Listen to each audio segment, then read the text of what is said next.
Welcome to the Breaking News Show by eTurbo News. For more episodes, go to breakingnewsshow.com. Stay tuned for the latest. Tourist arrivals, how much is enough?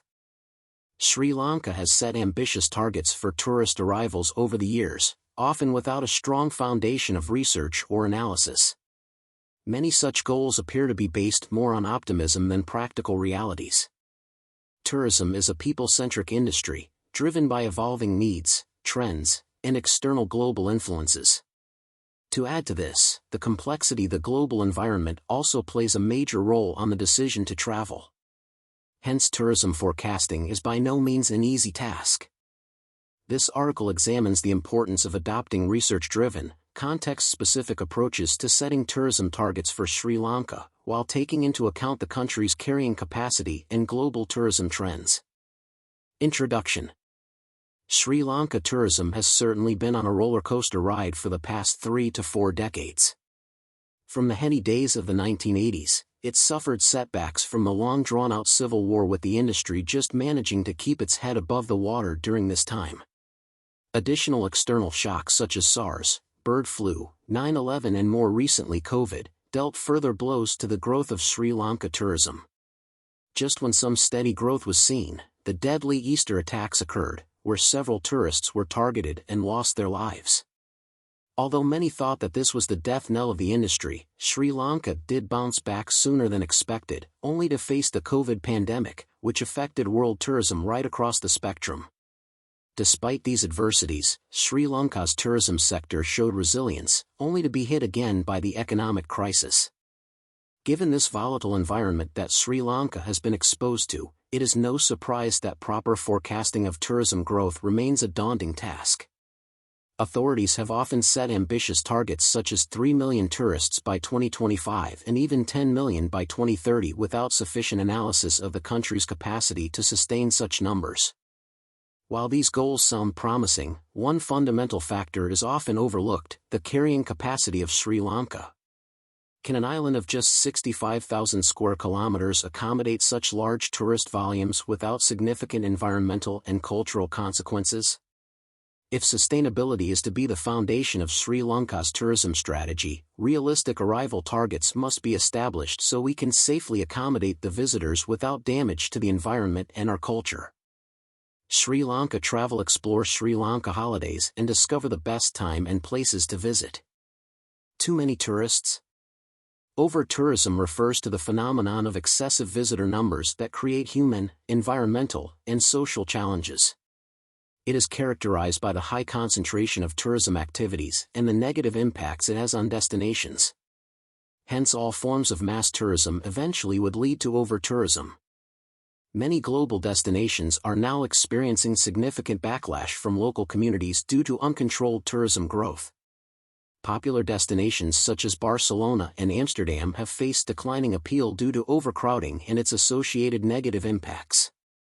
Terms like anti-tourism, touristification, and tourism phobia have emerged in response to these challenges.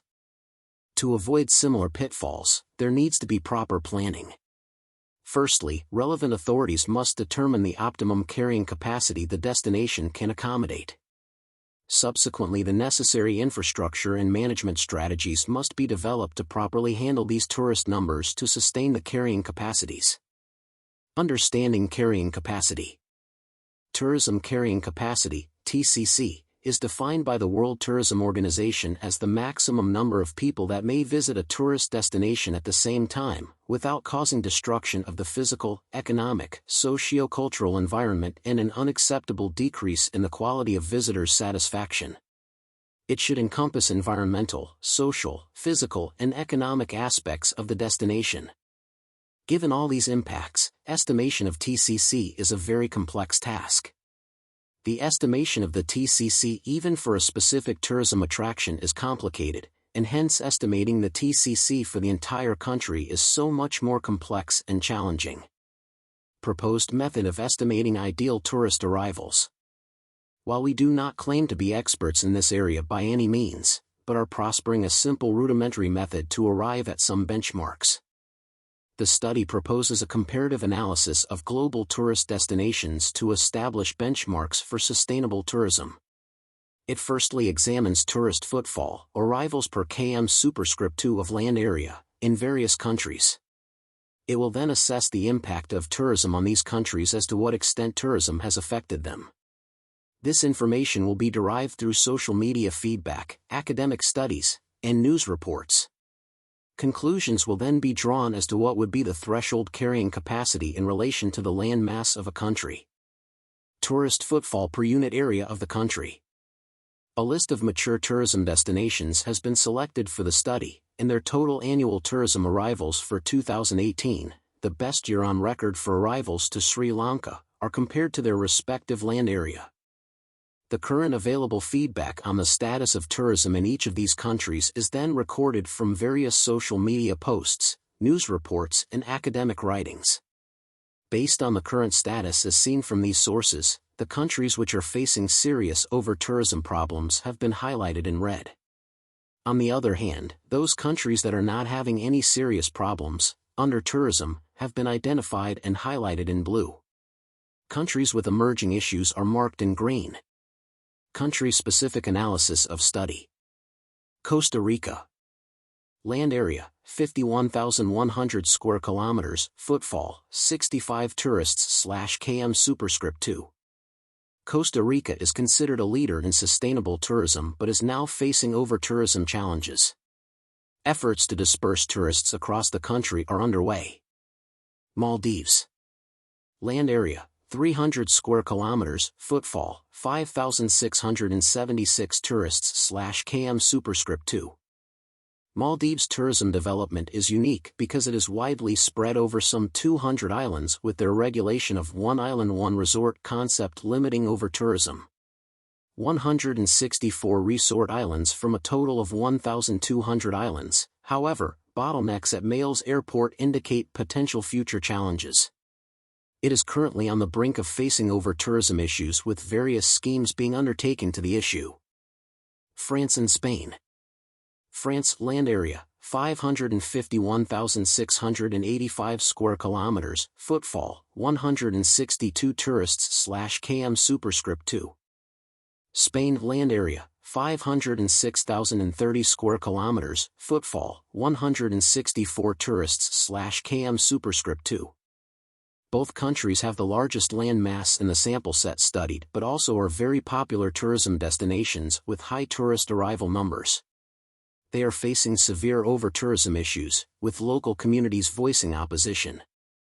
Governments have introduced measures such as tourist taxes and visitor limits. Singapore. Land area, 734 square kilometers, footfall, 25,204 tourists/km superscript 2. Despite its very high footfall, Singapore, being a very small country, has still managed to have such a large number of tourists without major issues. Even though the area of the country is very small, it effectively manages tourism through excellent infrastructure development and planning. However, future challenges may arise. Netherlands. Land area, 41,145 square kilometers, footfall, 149 tourists/km superscript 2. A country small in size but with high visitor numbers and is totally labeled as one of the countries facing severe over-tourism issues. The Dutch government has imposed several restrictions on visitors in a bid to curb the influx. Vietnam and Cambodia. Vietnam land area, 331,690 square kilometers, footfall, 47 tourists/km superscript 2. Cambodia, land area, 181,035 square kilometers, footfall, 34 tourists/km superscript 2. The footfalls in these two countries is less than 50 per km 2, and hence it could be assumed that the issues of over-tourism are not really prevalent. However, the research indicates that they should not be complacent as problems of overcrowing are beginning to emerge in certain popular tourism hotspots. Kenya. Land area, 582,646 square kilometers, footfall, 3 tourists/km superscript 2.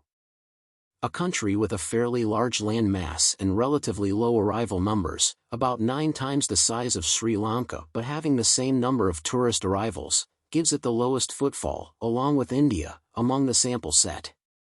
So although the small footfall indicates that there is no over-tourism, there are some reports that some popular attractions such as the wilder beast migration in the Masai Mara is facing over-visitation threats. Bhutan. Land area, 38,394 square kilometers, footfall, 7 tourists/km superscript 2. Bhutan follows a high-value, low-volume tourism strategy, charging substantial fees to limit tourist numbers and protect its environment and culture. It is one of the only countries in the world that has a negative carbon footprint and has one of the lowest footfalls. Bhutan has managed its tourism extremely well over the years and is a world leader in sustainable tourism development. India. Land area, 2,267,363 square kilometers, footfall, 3 tourists/km superscript 2. India has a vast land mass and tourism is widely dispersed among many states who promote their own brand. Hence the footfall of tourists in India is small and does not experience over-tourism issues. Malaysia and Thailand. Malaysia land area, 330,823 square kilometers, footfall, 76 tourists/km superscript 2. Thailand land area, 513,120 square kilometers, footfall, 75 tourists/km superscript 2. Although both have large land mass, tourism is not as widely and evenly spread, with large arrival numbers resulting in relatively high with footfalls. There is evidence that pockets of overcrowing are already taking place and hence these two countries are at the brink of over-tourism. Sri Lanka. Land area, 65,000 square kilometers, footfall, 36 tourists/km superscript 2. While Sri Lanka's overall tourist footfall, 36 tourists/km superscript 2, is moderate compared to some other destinations, overcrowding at hotspots such as Yala National Park and Sigiriya is already affecting visitor experiences. Poor management of these locations is leading to localized over-tourism, indicating that the country must proactively address potential future challenges. Conclusion: the optimal number? From our analysis it is clearly seen that in general an average tourist footfall of about 65 to 70 tourists per km2 is the threshold that a country can accommodate safely without experiencing over-tourism. Applying this benchmark to Sri Lanka, 65,000 square kilometers, the estimated maximum carrying capacity would be 4.2 to 4.5 million tourists annually.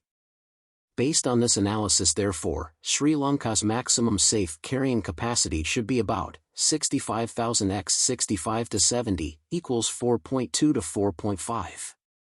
Of course there may be variations due to geographic dispersion, e.g., Maldives one island one resort model, exemplary infrastructure development and management, e.g., Singapore's case, and good destination management policies, e.g., Bhutan's high-value, low-volume approach.